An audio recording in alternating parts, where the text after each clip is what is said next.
देखो वीर, black desert में जाकर वहाँ से जिंदा लौटे उन दोनों की रिपोर्ट्स में उन लोगों का ब्लैक डेजर्ट में एक ब्लैक ड्रैगन से सामना होने के बारे में मेंशन था। लेकिन फिर एक और मॉन्स्टर वहाँ पर आता है जो उस ब्लैक ड्रैगन को निगल जाता है, और वो मॉन्स्टर देखने में एक फीनिक्स के जैसा नज़र आ रहा था। इसके अलावा उन लोगों ने अपनी रिपोर्ट्स में उन माउंटेन्स की भी बात की है जो मूव करते थे। सैंड्स में मौजूद गड्ढों के बारे में भी बताया है जो पूरे के पूरे एलियंस को कंज्यूम कर जाते हैं, और इससे भी कहीं ज़्यादा बदतर और डेंजरस बातें भी उन्होंने रिपोर्ट में की थीं। जब 100 लोग साथ मिलकर उस जगह पर सरवाइव नहीं कर पाए तो अकेला इंसान क्या ही करेगा। वो जगह किसी के लिए भी अकेले घूमने के लिए बहुत ही ज़्यादा डेंजरस है। तानिया ओबेरॉय सीरियस आवाज़ में वीर को समझाने की कोशिश करती है, क्योंकि वो नहीं चाहती थी कि बिना किसी वजह के वीर किसी खतरे में पड़े। लेकिन ऐसा लग रहा था जैसे कि वीर को समझाने की तानिया की हर कोशिश बेकार होने वाली थी। कैसी बातें कर रही हो तानिया? भला इस दुनिया में ड्रैगन्स और फीनिक्स कैसे एग्जिस्ट कर सकते हैं? ये कोई माइथोलॉजी थोड़े ना है, वो बस एलियंस ही हैं। और जिन बीस्ट्स की बात तुम कर रही हो वो हद से हद होंगे तो सुपर एलियंस होंगे, है ना? उससे ज़्यादा कुछ नहीं होंगे वो।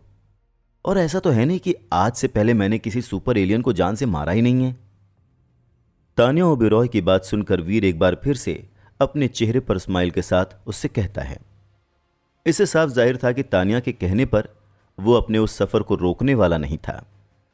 मैं जानती थी कि मैं चाहे कितनी ही कोशिश क्यों ना कर लूं तुम्हें कन्विंस करने की, लेकिन मेरी हर कोशिश बेकार होने वाली है, क्योंकि तुम जो एक बार ठान लेते हो फिर तो तुम्हें कोई भी कन्विंस नहीं कर सकता। लेकिन फिर भी मैं यही कहूँगी कि तुम एक बार इसके बारे में सोचो और हो सके तो अपनी जर्नी के इस फैसले के बारे में रिकंसिडर करो। वीर की जिद देखकर तानिया अपनी आंखें रोल करते हुए उससे कहती है, तानिया तुम मेरे लिए बिल्कुल भी टेंशन मत लो। तुम तो बस मेरे ब्लैक डेजर्ट को क्रॉस करने के बाद मेरी रिपोर्ट का इंतज़ार करो। मैं ज़रूर ही तुम्हें कांटेक्ट करूंगा और ब्लैक डेजर्ट को क्रॉस करने की अपनी सक्सेस स्टोरी के बारे में बताऊंगा। तानिया की बात सुनकर वीर एक बार फिर से स्माइल करता है, और तानिया जानती थी कि अब वो चाहे कुछ भी कह ले या कर ले, लेकिन वीर अपनी जिद नहीं छोड़ने वाला है। ठीक है, अब अगर तुमने ठान ही लिया है तो मैं क्या कर सकती हूँ। अब अगर तुम ब्लैक डेजर्ट को क्रॉस करके दूसरी तरफ जाने के लिए इतने ही ज़्यादा श्योर हो तो क्यों ना तुम मेरे बिहाफ पर कुछ डेविल सोल्स ट्रांसपोर्ट भी कर दो। अपने चेहरे पर हल्की सी स्माइल के साथ तानिया ओबेरॉय वीर से पूछती है, और बदले में वीर बस स्माइल कर देता है।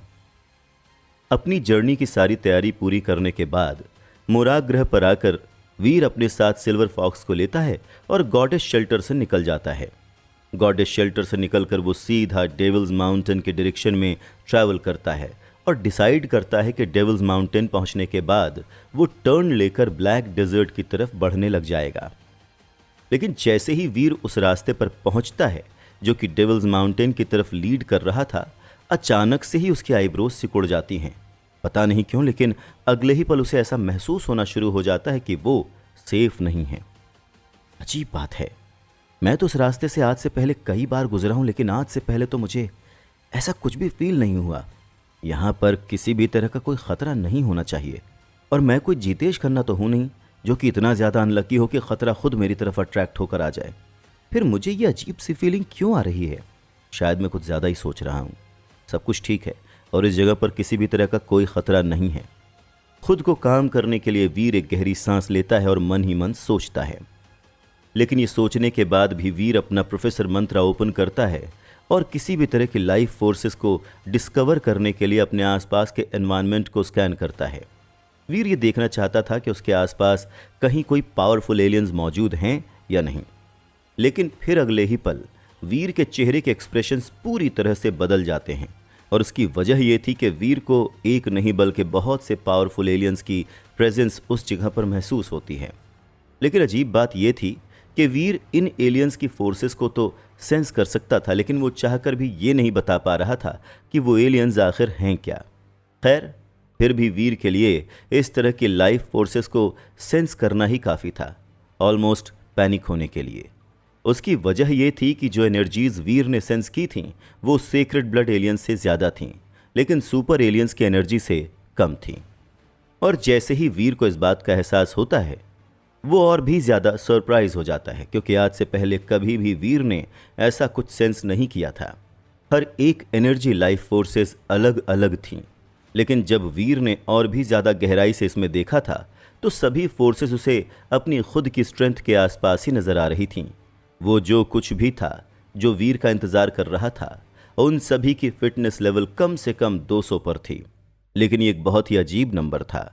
सीक्रेट ब्लड एलियंस इस तरह के लेवल्स पर नहीं पहुंच सकते हैं और सुपर एलियंस की फिटनेस लेवल इतनी ज़्यादा लो नहीं हो सकती। यहां तक कि सिल्वर फॉक्स की एनर्जी रीडिंग इससे ज़्यादा स्ट्रांग है। इसके अलावा इस जगह पर बस एक ही लाइफ फोर्स मौजूद नहीं थी, बल्कि उस जगह पर 20 से भी ज़्यादा लाइफ फोर्सेस मौजूद थीं। चीज़ें बहुत ही अजीब तरीके से पलट रही थीं और वीर को चाहकर भी इस बात का कोई अंदाज़ा नहीं लग पा रहा था कि वो कौन सा खतरा है जो इस समय अपनी बाहें फैलाकर उसका बेसब्री से इंतज़ार कर रहा है। आखिर ये है क्या? ये किस तरह की लाइफ फोर्सेस हैं? वीर अपने आसपास के एरिया को स्कैन करता है और नोटिस करता है कि जिन लाइफ फोर्सेस की प्रेजेंस उसे महसूस हुई थी वो अब तेज़ी से उसे अप्रोच कर रही थी। और फिर अगले ही पल उसे पास के फॉरेस्ट से कुछ लोग बाहर निकलकर उसके सामने आते हुए नजर आए। हालांकि ये बात और थी कि जैसे ही वीर उन लोगों को देखता है, हैरानी और शौक से उसकी आंखें खुली की खुली रह जाती हैं। शुरा, ये कैसे पॉसिबल है?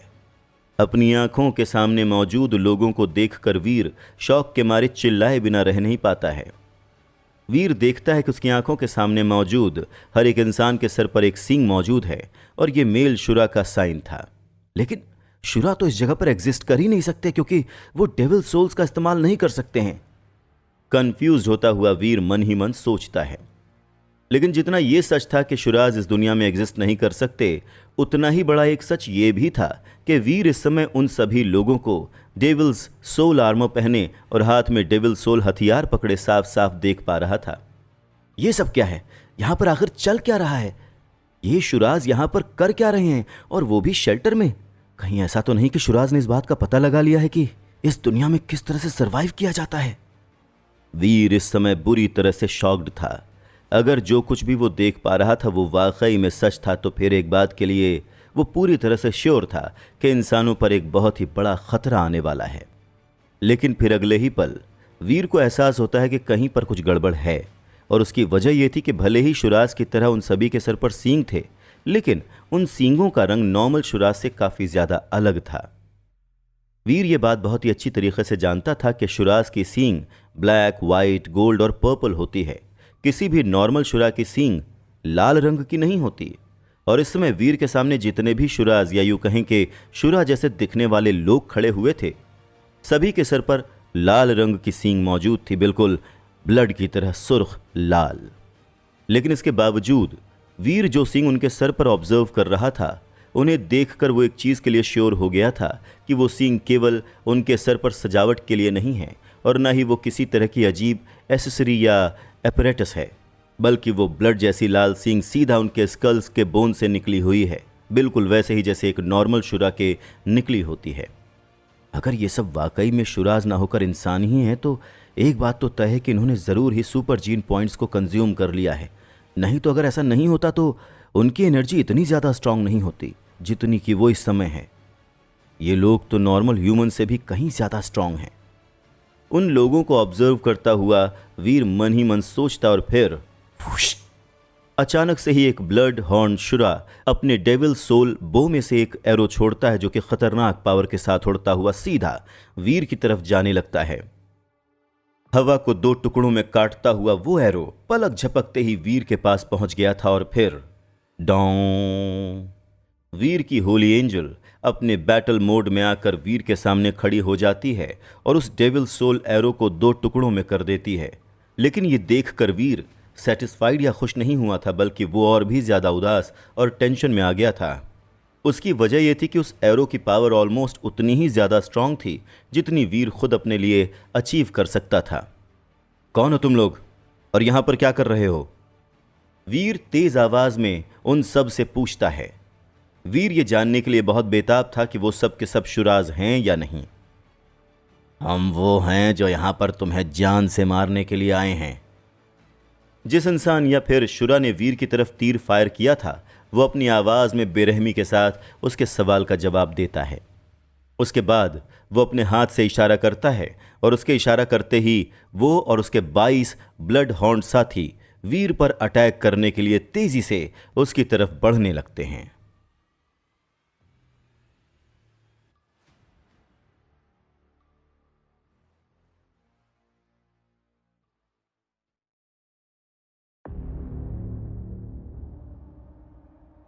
जिस माउंटेन पर इस समय वीर अपने अनजान दुश्मनों से घिरा हुआ था, उसी माउंटेन की दूसरी तरफ चिंटू अरोरा अपने हाथों में बायनाकुलर्स पकड़े हुए पूरे इंटरेस्ट के साथ वीर और होली एंजल का हर एक छोटा से छोटा मूव ऑब्जर्व कर रहा था और सभी रिजल्ट्स को रिकॉर्ड कर रहा था।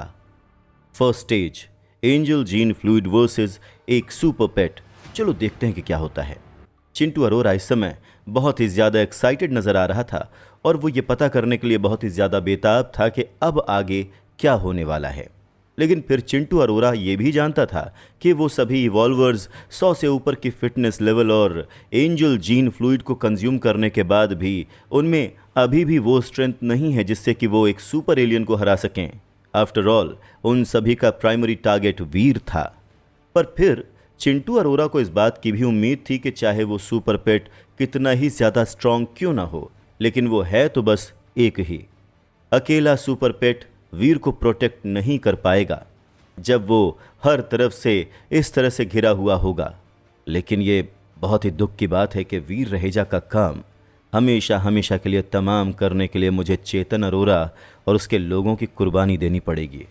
उन वॉरियर्स को तो हमें किसी सुपर एलियन के अगेंस्ट खुला छोड़ देना चाहिए था। चिंटू अरोरा को इस समय दुख हो रहा था क्योंकि वीर के मरने के बाद सभी डेविल सोल्स द एम्प्टी में गायब हो जाएंगी और चेतन अरोरा वीर के सुपर पेट के अगेंस्ट अपनी स्ट्रेंथ को टेस्ट नहीं कर पाएगा। इसके अलावा जिन जिन लोगों ने एंजल जीन फ्लूइड कंज्यूम किया है वो सब के सब चलती फिरती लाशों के बराबर ही हैं। उनमें और जॉम्बीज में कोई फ़र्क नहीं है और यही वजह थी कि फ्यूचर में वो किसी भी काम में नहीं आने वाले हैं। और फिर जैसे ही चेतन अरोरा और उसके लोग तेज स्पीड से वीर के करीब पहुंचते हैं, वीर की आर्च एंजल तुरंत ही तलवार घुमाती है। एक फॉर्मेशन में वो सभी इस अटैक को डील करने के लिए सेट नज़र आ रहे थे। हालांकि आर्च एंजल वाकई में एक बहुत ही पावरफुल ऑपरेसिव फोर्स थी, लेकिन उन सभी ब्लड हॉर्न शुराज को कम समय में जान से मारना बहुत ही ज़्यादा मुश्किल होगा। और इसी तरह से देखते ही देखते उन 22 ब्लड हॉर्न शुराज में से 8 ब्लड हॉर्न शुराज ने वीर को चारों तरफ से घेर लिया था। आर्च एंजल अपने विंग्स फैलाती है और एक ब्लड हॉर्न शुरा के बगल से उड़ती हुई निकल जाती है। अपनी ग्रेट स्वॉर्ड घुमाकर वो एक शुरा की आर्म और शोल्डर काट देती है। लेकिन अजीब बात यह थी कि जिस ब्लड हॉर्न शुरा पर वार हुआ था वो ऐसे एक्ट कर रहा था जैसे कि उसे ज़रा सा भी दर्द महसूस न हुआ हो। बिना अपने ब्लीडिंग पंक्चर की परवाह किए वो अपनी devil soul sword archangel की गर्दन की तरफ घुमाता है। दूसरी तरफ एक दूसरा ब्लड हॉर्न शुरा आर्च एंजल को घेरने की कोशिश करते हुए उसके करीब आता है। आर्च एंजल एक बार फिर से अपनी ग्रेट स्वॉर्ड घुमाती है और जिस शुरा को उसने ऑलरेडी घायल किया हुआ था उसे पूरी तरह से ख़त्म कर देती है और तेज़ी से आगे बढ़ते हुए बाकी के ब्लड हॉर्न शुराज के अटैक्स को अवॉइड करने लग जाती है। ऐसा लग रहा था जैसे कि ब्लड हॉर्न शुराज को मौत का डर नहीं था और इसी वजह से आर्च एंजल के लिए इस लड़ाई को जल्द से जल्द ख़त्म करना बहुत ही ज़्यादा मुश्किल हो गया था। बिना किसी शक के एंजल जीन फ्लूइड का फर्स्ट स्टेज उतना ज़्यादा इफेक्टिव नहीं है जितना कि हमने उम्मीद की थी। साफ है कि इन लोगों में अभी तक सुपर एलियंस के साथ कंपीट करने की स्ट्रेंथ नहीं आई है, लेकिन अपने जीन लॉक को ओपन रखने वाले एक इवॉल्वर के अगेंस्ट इनकी इफेक्टिवनेस कहीं ज़्यादा हाई होगी। ब्लड हॉर्न शुरा को ऑब्जर्व करते हुए साथ ही साथ ऑब्टेन्ड हुए डेटा को रिकॉर्ड करते हुए चिंटू अरोरा मन ही मन सोचता है।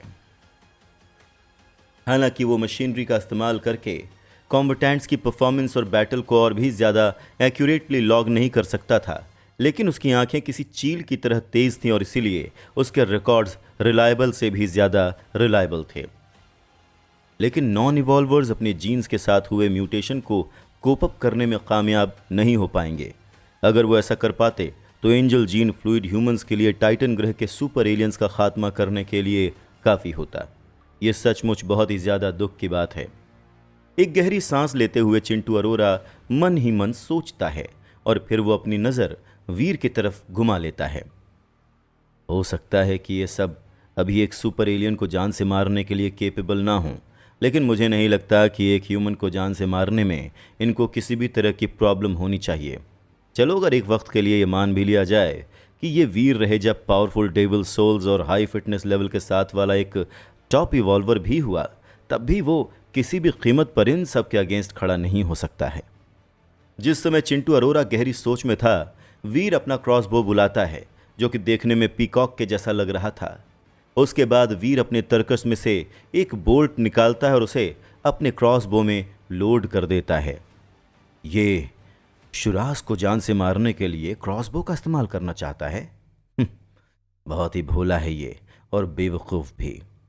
जैसी उन शुरास की स्पीड है, मुझे तो डाउट है कि ये किसी एक भी शुरा को हिट कर पाएगा, फिर चाहे इसके पास एक पागलपन की स्टेट में कन्वर्टेड सीक्रेट ब्लड क्रॉसबो और पागलपन की स्टेट में कन्वर्टेड सीक्रेट ब्लड बोल्ट सी क्यों ना हो।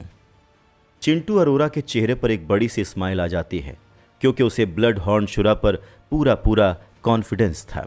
आफ्टर ऑल वो एंजल जीन फ्लूइड के रिसर्च प्रोग्राम का इंचार्ज था, और इसीलिए वो ये बात अच्छे से जानता था कि एंजल जीन फ्लूइड को कंज्यूम करने के बाद उसके सब्जेक्ट्स की पावर कितनी ज़्यादा खतरनाक हो गई है। इतनी ज़्यादा खतरनाक कि जीन लॉक को ओपन रखने वाले एलीट्स भी इन टेस्ट लैब शुराज में से किसी एक के भी सामने टिक नहीं पाएंगे। इस तरह के इवॉल्वर्स के पास बस केवल एक ही एडवांटेज रहती है, और वो है उनके ओपन जीन लॉक की स्किल। लेकिन इस एक चीज़ के अलावा बाकी हर एक फैक्टर में वो सब के सब इन ब्लड हॉर्न शुराज से इन्फीरियर ही रहेंगे। जिन 8 ब्लड हॉर्न शुराज ने वीर को घेर कर रखा हुआ था, उन सभी ने अब अपनी आंखों में खून लिए अपने अपने हथियार वीर की तरफ घुमाते हुए बढ़ना शुरू कर दिया था। उनकी पावर और उनकी स्पीड साथ में मिलकर एक बहुत ही खतरनाक और डरावना कॉम्बिनेशन बना रहे थे। ये देखने के लिए बेताब कि अब इसके बाद आगे क्या होने वाला है, चिंटू अरोरा अब एक्साइटेड होना शुरू हो गया था। एंजल जीन फ्लूइड के एक्सपेरिमेंटेशन और इम्प्रूवमेंट अभी भी चल रहे थे। उसे पूरी तरह से कंप्लीट तभी माना जाएगा जब वो लोग उसमें से उसके नेगेटिव साइड इफ़ेक्ट्स को हटा देंगे और ह्यूमंस फ्रीली उसे कंज्यूम कर सकेंगे। एक बार जब वो कंप्लीट हो जाएगा, तब अरोरा फैमिली को विश्वास था कि ह्यूमैनिटी में एक नया दौर आ जाएगा। चिंटू अरोरा इस पूरे प्रोजेक्ट का लीड था, और इसीलिए उसके ऊपर इस पूरे प्रोजेक्ट की रिस्पॉन्सिबिलिटी थी, और इसी वजह से फाइनल प्रोडक्ट को टेस्ट भी सबसे पहले वो ही कर रहा था।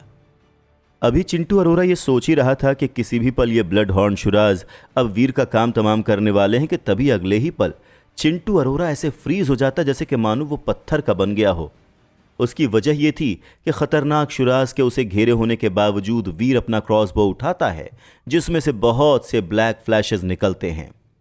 क्रॉसबो से निकले सभी बोल्ट्स हर एक शुरा के सर को पियर्स कर देते हैं, और एक एक करके डोमिनोज के किसी सर्कल के जैसे सारे के सारे शुराज ज़मीन पर गिरने लगते हैं।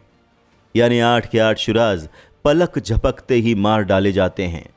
ज़मीन पर गिरे उन शुराज में से कोई भी उस इंसान के 2 मीटर की दूरी में भी आने में कामयाब नहीं हो पाया था, जिसे वो सब के सब मारने के इरादे से यहाँ पर आए हुए थे। ऐसा कैसे हो सकता है? नो वे। हैरानी और शौक से चिंटू अरोरा की आंखें खुली की खुली रह गई थीं, और अपनी आंखों के सामने का ये नज़ारा देखकर उसे चाहकर भी अपनी ही आंखों पर विश्वास नहीं हो रहा था। चिंटू अरोरा को समझ में नहीं आ रहा था कि आखिर कैसे एक ब्लड हॉर्न शुरा इतनी आसानी से केवल एक क्रॉसबो का इस्तेमाल करके इस तरह से मारा जा सकता है। यहाँ तक कि खुद सुपर पेट के लिए भी अपने इन दुश्मनों को जान से मारने में मुश्किल हो रही थी। क्या मतलब है इसका? वीर रहेजा अपने सुपर पेट से भी कहीं ज़्यादा स्ट्रांग है। ये इम्पॉसिबल है। वो क्रॉसबो ज़रूर ही एक सुपर डेविल सोल होगा। इसका यही एक एक्सप्लेनेशन हो सकता है। डैम इट, इस वीर रहेजा के पास ऐसी कोई चीज़ कैसे आ सकती है? एक्चुअल में इसने कितने सुपर एलियंस जान से मारे हैं? चिंटू अरोरा को इस बात का एहसास होने में देर नहीं लगती है कि आज का उसका ये मिशन फेल हो गया है, क्योंकि जब तक वीर के पास वो क्रॉसबो है, चिंटू अरोरा जानता था कि उसके शुरा से उसे किसी भी तरह का कोई भी खतरा महसूस नहीं होगा। भले ही जिस एडवांटेज से चिंटू अरोरा को इतनी उम्मीद थी वो तुरंत ही गायब हो गई थी, लेकिन उसके बाद भी चिंटू अरोरा घबराया नहीं था। वो जो कुछ भी देख रहा था उसे रिकॉर्ड करना कंटिन्यू रखे हुए था। खास करके शुरा और आर्च एंजल के बीच की लड़ाई को। करीब आधे घंटे के अंदर ही अंदर आर्च एंजल बाकी के बचे हुए शुराज को जान से मारने में कामयाब हो गई थी। जितना समय इस पूरे इवेंट को खत्म होने में लगा था, वो चिंटू अरोरा ने जितना प्रिडिक्ट किया था उससे आधा समय था। जैसा कि एक्सपेक्ट किया था, उन सभी ब्लड हॉर्न शुराज में अभी भी उस रिक्वायर्ड स्ट्रेंथ और स्किल की कमी है जिससे कि वो सुपर एलियंस का सामना कर सकें। जब बैटल ऑलमोस्ट खत्म हो गई थी, तब चिंटू अरोरा जल्दी से पैकअप करता है और उस एरिया से निकलने की तैयारी करने लगता है। इस तरफ वीर अपने सामने मौजूद डेड बॉडीज को ऑब्जर्व करता है जो कि हर तरफ बिखरी हुई थीं, और कंफ्यूजन में अपनी आईब्रोज सिकोड़कर सोच में पड़ जाता है। आर्च एंजल के मारने के बाद ब्लड हॉर्न शुराज की बॉडीज तुरंत ही सड़ना शुरू हो गई थीं, यहां तक कि उनके सर के हॉर्न्स भी डीकम्पोज होना शुरू हो गए थे और उनकी बॉडीज थिक ब्लडी मश में रिड्यूस होते होते जमीन में मिल गई थीं। वो पूरा का पूरा नज़ारा देखने में जितना ज्यादा शॉकिंग था, उतना ही ज्यादा घिनौना भी था। आखिर ये सब के सब हैं क्या? कंफ्यूजन में अपनी आईब्रोज सिकोड़ते हुए वीर मन ही मन सोचता है। एक बात के लिए तो वीर श्योर था कि वो सब के सब एलियंस तो नहीं थे, लेकिन फिर वो सब के सब ह्यूमंस भी नहीं थे। और अगर वो सब के सब वाकई में शुराज थे जैसे कि उसने पहले सस्पेक्ट किया था, तो वीर जानता था कि उनमें कुछ तो है जो एक नॉर्मल शुरा से अलग है।